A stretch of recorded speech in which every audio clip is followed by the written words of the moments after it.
Welcome to the PIO podcast. I am your host, Robert Tornabene. I have been a PIO for over 11 years with 27 years of law enforcement background. Welcome to season 2 of the PIO podcast. I am working hard to bring you the very most diverse crowd of subject matter experts in the public sector field. You can help grow the podcast by sharing it with friends and colleagues. Please give the podcast a positive review on whatever platform you listen to. So sit back and enjoy our next episode. Well, this is episode 3, which is our 50th podcast. I can't believe this is 50. Sit back and enjoy this episode with Ty Woods from the Clovis Police Department. Good morning. Today on the PIO podcast, we have Ty Woods. He's the social media specialist with the Clovis Police Department in Clovis, California. Ty, how you doing? Good morning, sir. I'm doing well. Thank you. How are you? Very good. So I'd like to hear about your background with Clovis PD, and you can expand on your background from there. Okay. I've been here almost 23 years. Started when I was almost fresh out of high school. Started part-time. Quit another job to get my foot in the door for a part-time position here. Made a little bit less, but it was worth the money because it was the experience I was looking for. And like I said, it was that great foot in the door part-time job. Started out in youth services, supervising juveniles on the work program on the weekends. And then that continued on to, being one of those meter maid parking enforcement guys. So I was doing both of that while attending college. And then got a full-time position as a community service officer a few years later, and I never looked back. Outstanding. So how did you get into the media stuff and dealing with social media with the police department? It's an interesting story. I like telling it, so thank you for asking. So I was assigned to investigations after a couple years on patrol, and the initial assignment was to supervise the registered sex offenders, process evidence in our I Bureau here at the Clovis Police Department, follow up on missing persons, things like that, that non-sworn employees can do to take the workload off of the detectives in investigations. And so part of my job was to go out to businesses and residences to get video surveillance from the victim or the business owner after a crime had occurred and we had taken a police report. And I was noticing that we had all these great images or footage of the suspects breaking in, and we had no avenue to identify them. We would email out to the department, and there's probably about 200 employees, approximately 100 sworn now, and no one would recognize them the majority of the time unless they were, what we call a frequent flyer. We have a lot of contact with them, and so we knew the media wouldn't necessarily cover it a lot because it wasn't breaking news. It wasn't, Right. An active in progress crime. And so the cases had to be suspended. And that was extremely frustrating to me. And that was in 2012. And so I started, I was active on social media personally, MySpace and Facebook and, Twitter was there. And then Snapchat and Instagram were starting to get popular. And so I created a Facebook page for the police department. We had one for the city. It wasn't incredibly active, but that would have been an avenue to at least get those images out to our members or to our followers, I should say. But we didn't really just want to do that. We saw other departments putting up, just the booking photos or what we call trophy photos or whatnot and say, hey, look what we did last night and whatnot. But I wanted to give out traffic alerts and crime safety tips and prevention tips and whatnot, in addition to putting these images out and saying, hey, public, do you recognize them? And it's been really successful so far. So when you started out strictly, primarily on Facebook. So what other platforms are you using now? Currently, we have Facebook, Instagram, YouTube, Twitter, and we're also on Nextdoor and the Neighbors app. Okay. Yeah, all the kind of standards. Have you dabbled or thought about jumping into TikTok or Snapchat or any of those? In 2014, maybe 15, we joined Instagram, and we had a discussion, my supervisor and I, about, do we join TikTok, or I'm sorry, not TikTok, but do we join Snapchat or do we join Instagram? And the goal was to get that younger audience to try to relate to them, and to get our message out to them as well. And so what we did is we ultimately decided on Instagram. I didn't think that I wanted to do both, and so that's why we chose Instagram versus Snapchat. Okay, yeah, no, that's great. I mean, it's kind of a double-edged sword with some of the with TikTok and Snapchat because of the platform and the way it's designed, and I get it. And those departments, there's a few that I've seen that have actually come up with some creative stuff, and then there's some that you just go, "Oh, why did they do that?" And it's Yes. like it definitely puts everything in risk. So you said Clovis PD's 100 sworn and 200 staff. So how Correct. many people? I'm sorry. Go ahead. Oh no, I was just going to say we have I think just under 100 sworn right now. Our cap is 106, and so we're still currently hiring. And we have about another 100 full and part-time non-sworn employees. And how many people work and deal with media relations and social media? So we have a city PIO, and that position only was created, I believe, about 2.5 years ago. And so we have one for the city. And then within the police department itself, it's me who does all the social media. I update our hiring website and our regular website. Sorry, that's my radio. And in addition to that, we have one sergeant who acts as our head PIO, and he's usually the face on camera. I like doing a lot of behind the scenes stuff with the logistics, or just answering questions if it's not an on-camera request. So for the police department, there's 2 of us. Okay. And how do you handle getting stuff from patrol and investigations? How are you dealing with that? Are you running out there and seeking it, or are they coming and bringing it to you? It's taken a while to have the officers start sending me photos. I always try to spread the word. Hey, if you're at a collision and you think you're going to be there for a while, try to snap a photo and send it to me so I can send out a traffic alert.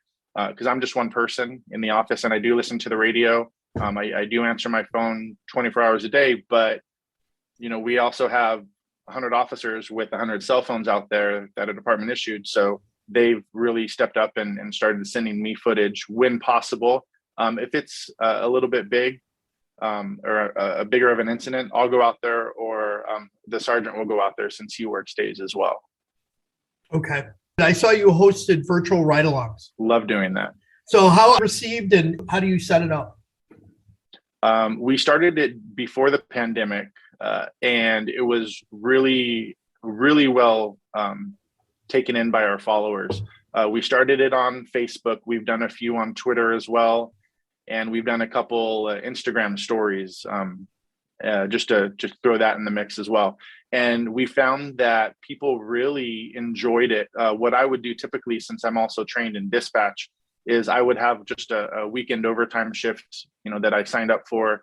And so I'll schedule a virtual ride along for 2 hours of that shift. And I figured that that's usually a pretty good time frame. People can follow along to get, a taste of what we really do. But they don't get bored because it's over after 2 hours and it's not continuing for the whole shift, if you will. Most people don't have an opportunity, or they don't think about riding along with the police officer in their squad car. But what's nice about doing a virtual ride along from dispatch is, instead of the view of one officer, you're getting the view of all of the calls for service within the city. And we're a very safe city. We have wonderful support from our residents and our business owners and our visitors, but we also have that reputation of, nothing ever happens in Clovis, or Clovis is quiet compared to maybe some other big cities. And that really opens the eyes of our followers to show how much work we actually do. And it was really, really well received, and we do it a few times a year. Ty, so people are understand where Clovis is. Can you give me a geographic location of where it's situated? Yeah, definitely. We're in the central San Joaquin Valley of California. We're a suburb of Fresno. So we have that major street. It's Willow Avenue. And on one side of the, on northbound, it's Clovis. On southbound, it's Fresno for the most part. And so like I said, we're right smack dab in the middle of California. Okay. All right. Very good. That'll give people a little better idea of where you're at. So the virtual ride along. So are you just tweeting out the information on the call, or are you putting video with it, or, give me a feel of how you do it. So we have a network of over 400, almost 500 surveillance cameras within the city. If you subtract 60 of those or so from the police department, we have a lot of intersection cameras, cameras in high traffic areas like Walmart parking lot. In Old Town Clovis, it's, antique malls, and we've tried to keep it that old town feel, if you will. We have cameras there because that's where the bars are. And so when photos or videos are available on those cameras, I'll definitely post. Officers in the field also know that I'm doing a virtual ride along between those specific times. And they've been really good if I remind them, hey, send me a photo of that call right now that you're on. Or, right before you start writing your citation for your traffic stop, get me a photo of, just the patrol car with the lights on, with the vehicle pulled over with no license plate on it. And in addition to photos and videos, we throw in some quizzes, hey, how many calls for service do you think that we handled last Tuesday? If this ride along is on a Tuesday, just to give them some more information. And it also promotes some engagement instead of just, that bullhorn mentality of, we want to talk to you, but we don't want to hear from you. It's like, well, no, that's the whole purpose of social media, is that back and forth communication. So do you get questions then from your listeners? Definitely. Yes, we do.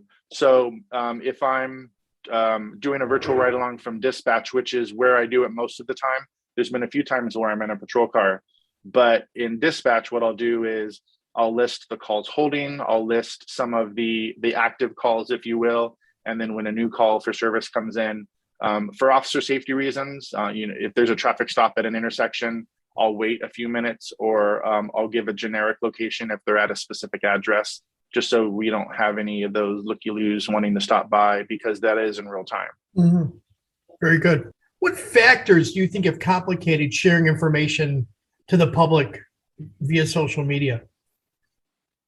Well, a lot of the time you post something that you want to be funny, or that you may think is funny, and you really have to gauge your audience. I've been doing this since 2012. And so if someone new were to come in and start posting things, it may be received different, but I think I have a pretty good understanding of what our followers want to see and how they want to see it. It's, we are not out here. And one of the big points that we knew that we didn't want to do when we started social media is a lot of trophy pictures. We don't want to post all of the DUI photos. We don't want to post, when someone's arrested and just having a bad day or whatnot, because that could be one of the worst days of their life. We do post major arrests because we want to show our residents that our investigations follow through, and this is the work that that your tax dollars are providing. But you just have to go through that. Sometimes you mess up. Most of the time you do well, and the times you mess up, and when I say that, it's maybe the post doesn't get as much engagement, if you will, or maybe the joke isn't as funny as you thought it was. And so, okay, well, let's not do that next time, and we'll try something else out. And you just kind of test in the waters. There's no black and white to social media. You just kind of have to go with it, and just remember to be humble. So let me ask you a more technical question about your social. Are you using one of the archiving programs to log your social media? We use Archive Social. We started out with Page Freezer. I like both companies. It was a matter of cost factor for us. But yes, we do archive every social media post, along with the messages and the likes and whatnot. And that's just it's like an insurance policy. Every driver has to have insurance just in case you have that incident where, there's a comment deleted by someone else, or there's allegations of, that we deleted a comment, maybe, which we don't. And so it's just like I said, it's like that insurance policy that you want to have. I do not use any automatic third-party apps like Hootsuite or anything like that to post. I like posting natively through each of the individual social media platforms. And I really like the scheduling factor now that everyone that we use have them: Facebook, Twitter, and Instagram for the most part. You can schedule a post. Like, for example, I was on vacation for a couple of weeks. I scheduled a post about every other day, just to keep that engagement. And it was just basically, holiday tips and reminders that we've done before, driving tips that we've done before, things that wouldn't create a lot of questions, but still, you still want to be present. You don't want to take that break off of social media. How do you handle those negative comments or those comments that are really inappropriate if you're not hiding or deleting them? We do hide comments at times if it does not follow our social media policy, which is posted on all of our platforms. You can easily access it through our website as well. And so what we will do is the biggest thing that I've seen over the years is people will ask a question, and sometimes they don't really want an answer. They're just trying to goat you into that back and forth conversation that's never going to end. And you just have to read the tone of the supposed question, see if that's something that you want to engage with. We always like engaging when it's appropriate, especially if it's a negative comment, because if they come out and it's a question, but they're baiting you, or it's a sarcastic question, and you answer it, you kill them with kindness, if you will. You answer it professionally. The other followers will see that, and they support that. I've seen that if it's just a generic negative comment, and it's not going to do any good to respond, I leave it alone. And the vast majority of the time, our followers will come to our defense if it's something, like I said, a negative comment, and I just leave it alone. And like I said, I really enjoy when our followers supporting us will comment, not necessarily against the other person, but tell them, no, hey, we support Clovis PD, even if you don't, kind of a thing. And that's really good to see that, these years of work has gained the respect that I think that we deserve. Yep, I agree. Sometimes it's just better to let it roll and let the listeners handle your own response. Yep. It works the vast majority of the time. Another technical question. I agree. Another technical question about use of missing persons photos or missing juvenile photos. Do you put those out? We do when they are listed at risk. The state of California has specific requirements to list someone at risk as missing, whether they're a juvenile or an adult. That could be a mental status. It could be a medication or medical condition that they don't have medication for. It could be, a short list of things. When it is a at-risk missing, what they will do is the officer will contact me. My first question is, what does the family want? Because especially if it's a juvenile, we will 100% of the time get parent permission to post, because what we'll do is we will post the at-risk missing person on all three of our major socials, which are Twitter, Instagram, and Facebook. And we will list them at risk. Obviously, we won't tell the reason why, and the public has learned that even if they ask, we are not obliged. We just won't tell them because of privacy reasons. But more importantly, once they are found, 24 hours later, after people have, gotten the opportunity to see the update and that person is found safe, we will delete the post. And so that post will not live on our site. Now, granted, people will screenshot it. Once it's on the internet, it always is. And we want to make sure that the family understands that. But that is one of the maybe 2 or 3 types of posts that we will delete after the fact, because it doesn't really do any good once they're located. No, yeah, it doesn't serve a purpose to have it up. And I don't think any public advocacy group that's, thinks the government's hiding things is going to worry so much about a missing person. I mean, you're trying to keep that person's privacy and image from, being used later on. I mean, just because they were a missing juvenile when they were 16 shouldn't affect them when they're in their 20s if they're Correct. Normal person, right? Mm-hmm. Yep. Exactly. That's 100%. Our concern is their well-being, as long as they've been located and everything is good. Like I said, we wait about 24 hours because some people won't see that update and they'll think they're still missing. But that's again why we have an archiving service, is so that is all documented and it's preserved. Have you, and you said, I think you said this already. You said the department's use of social media has increased communication with the public. Oh, definitely. I'm a huge fan of leaving those messages on, not stopping your comments. You can turn comments off on a couple of different platforms if you want for a specific post or whatnot. I'm not a fan of that because I want to hear what our people have to say 100% of the time, even if it's negative, because that's who you serve. And if it's just that bullhorn, you might as well just rent a billboard on the freeway, because you're showing the people that you don't care what they have to say. I agree. It's important to have that conversation when you can, because sometimes you can turn somebody around. Oh, definitely. And that's happened before. People are quick to judge a lot of the time, especially if they don't live within the area. For example, last week we had someone on Twitter tag us because the Clovis Police Department was mentioned in a homicide case, and the people didn't feel that they were doing their job to the extent that they thought they could.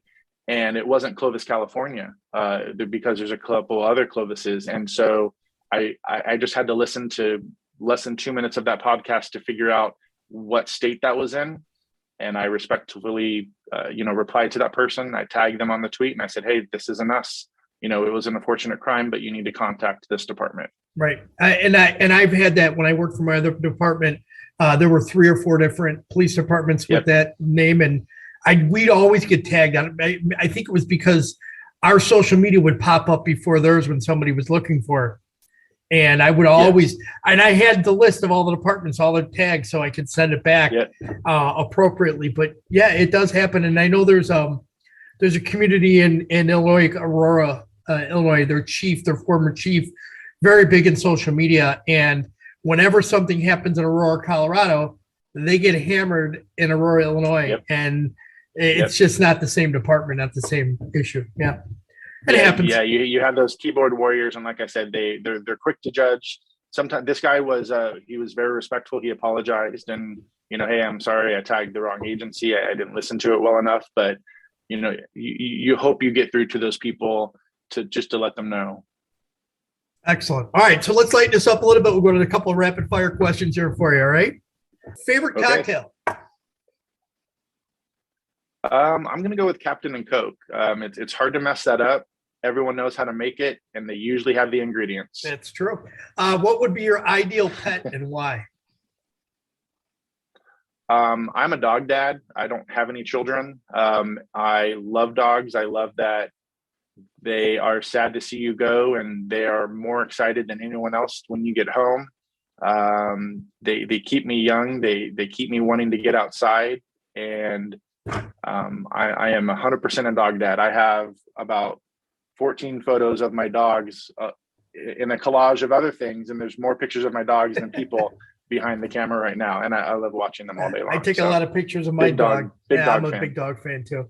What advice would you give for somebody wanting to pursue the career that you're in? Don't take things personal.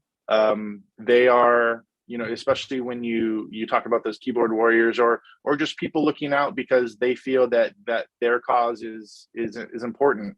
They're commenting on your agency, not you.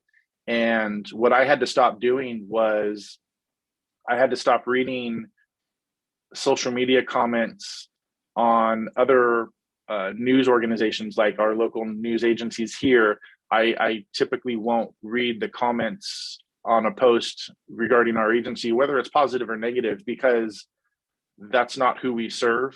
And we serve our agency and the people that we protect and serve here in Clovis.